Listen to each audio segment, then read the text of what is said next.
Speaking to reporters about the crash today, the president himself did a lot of swearing, which was weird when you're supposed to be like comforting the nation. He was swearing from the podium. He also rambled and ad-lib riffed on what the crash looked like to him and what it was like for him to watch the video of it.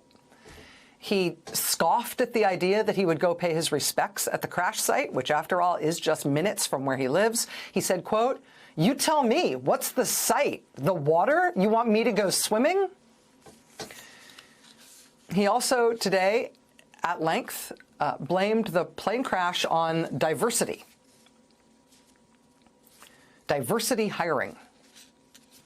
Literally, at the moment, bodies were still being pulled out of the frozen Potomac River. He was insisting that there must be something about this that can be blamed on non-white people having jobs. Right? Said it was just common sense.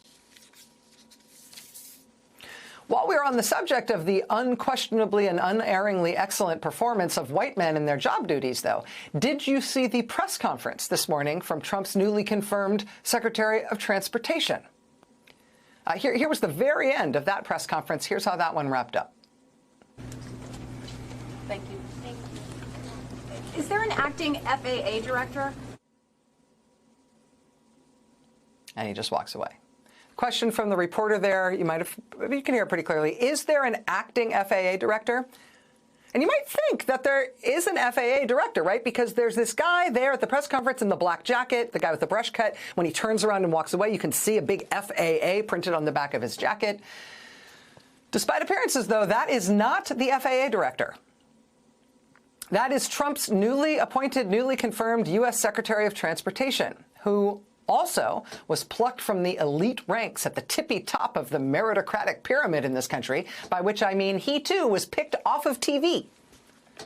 Like Trump's defense secretary, Pete Hegseth, Trump's transportation secretary, Sean Duffy, also demonstrated his competence for this cabinet position by co-hosting a weekend show on Fox. Now, I don't want to sell him short. He was also on The Real World on MTV. So clearly, the best. This morning, while he was wearing an FAA jacket, he was also pointedly not answering that question about, is there an acting FAA director right now? Is there anyone who's directing the FAA right now? He did not answer that question. He just walked away. And that may be because as of this morning when that press conference was happening, as of last night when the crash happened too, there was no acting director of the FAA. The director of the Federal Aviation Administration, like the FBI director, like the IRS director, this is one of those jobs that's not supposed to turn over with each new president. FAA directors are appointed for 5-year terms, which means explicitly they're supposed to span multiple presidential terms. But that did not happen with this FAA director. This one left the job on Inauguration Day. And until this morning, Donald Trump hadn't gotten around to appointing anybody to replace him. Well, why did the FAA director leave on Inauguration Day? Less than 2 weeks ago, even though he had a whole bunch of years left in his term as FAA administrator. Why did he leave early? Why did he leave as Trump was being sworn in? Do you remember this? This feels like this was years ago, but it was only 2 weeks ago today. I don't know if they figured out a way to blame this on DEI, right? If somehow, somewhere, someone interfered with the inherent white male excellence of SpaceX in order to make this debacle happen. I don't know. What was this about? But somehow, Elon Musk's latest rocket ship crashed 2 weeks ago today. It was his huge Starship rocket. It went up a little bit, not far enough, caught fire, broke apart in midair, and showered the Earth with debris. Elon Musk was apparently excited by the crash. He described it as, woo, entertaining. Meanwhile, people in Turks and Caicos are dodging the debris. And the good people at the FAA, in response to Elon Musk's screw-up, they had to scramble to emergency divert dozens of commercial airliners, including from JetBlue and American and Delta. Spirit Airlines had a plane in the air that had to veer off course. Also, same was true for a FedEx cargo plane. Commercial flights as far away as South Africa and Australia had to be delayed or diverted as they had to put out these emergency warnings over a whole big swath of the Indian Ocean because of Elon Musk's mess. This happened 2 weeks ago today, the Thursday before Inauguration Day. The day after the crash, so the Friday before inauguration, the FAA, unsurprisingly, grounded SpaceX Starship program. You cannot try to fly this thing again until you figure out what went wrong here and you fix it. We cannot have anything like this happen again. You are grounded. That was the Friday before the inauguration. Then 3 days later, Inauguration Day, the head of the FAA administrator, was gone from his job. Elon Musk was rid of this FAA director who had grounded his rockets. Because what? An entertaining little crash? Which forced emergency diversions of dozens of passenger planes packed with humans?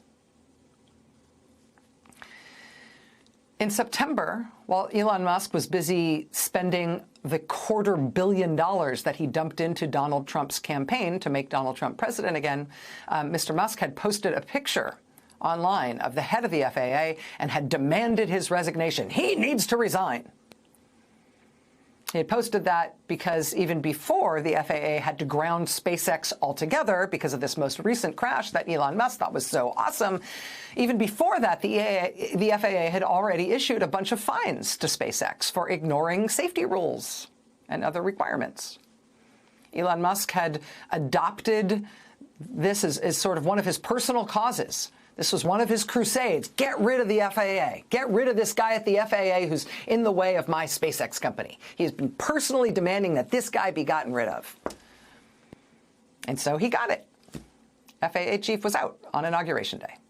And then 10 days later, we had a horrific mid-air plane crash whereupon one of the cable news hosts Trump hired for his cabinet wore an FAA outfit to a press conference, which made people wonder if he was running the FAA, which made reporters ask, hey, who is running the FAA? To which there was no answer, which apparently prompted Donald Trump today at a press conference to, surprise, name a new head of the FAA for the first time because he'd never bothered to do it before. And yes, it is the FAA that is one of the agencies that will now be in charge of figuring out what went wrong in this devastating plane crash that killed dozens of Americans last night. But don't worry, Donald Trump says he has already figured out what happened. What happened here was diversity. And he's eliminating diversity. And so we can all feel safe, all our problems are all solved. Because, yeah, look at all the cable news hosts. The one guy's got the little jacket, and the other guy's blurting out information on service members who've been killed. The president himself says he thinks he might get wet if he visits the crash site because it's a river. So no, he's not going to do that because wet. Just excellence through and through, right? Just look at these guys. Can't you see the excellence? I mean, at least Elon Musk is getting what he wants and what he needs from the U.S. government. Are we? That word oligarchy seems to stick in everybody's craw. It sounds like somewhere between like an ancient word and a foreign word. People don't like the word, but people who study how oligarchy works around the world would tell you that this is like a perfect case study, a textbook case. Man with tons of money effectively purchases politician. Politician then changes the government so it meets the personal and business needs of the rich guy to whom he belongs. That change in government is bad for everybody else. Like, for example, times like this, it might be good if we had an FAA. But even though what the politician is doing is bad for all of us, bad for everybody else in the whole country except for the rich guy, we're supposed to think we can't do anything about it. Because after all, it's this rich guy who's buying the elections now, and so our voice doesn't matter. That's what we're supposed to think, and that's how this is supposed to work. But in our country, it is not working out the way they hoped. Because the American people, broadly and deeply, say they dislike this eccentric right-wing billionaire who's getting his own personal government while the rest of us get the shaft. The American people, broadly and deeply, say they do not want our government leaders taking direction from billionaires. And the American people are pushing back pretty broadly and pretty deeply at what this new administration is trying to do. For the first time in 70 years of Gallup polling, there are more Americans who say they oppose the new president than support him even this soon after his inauguration.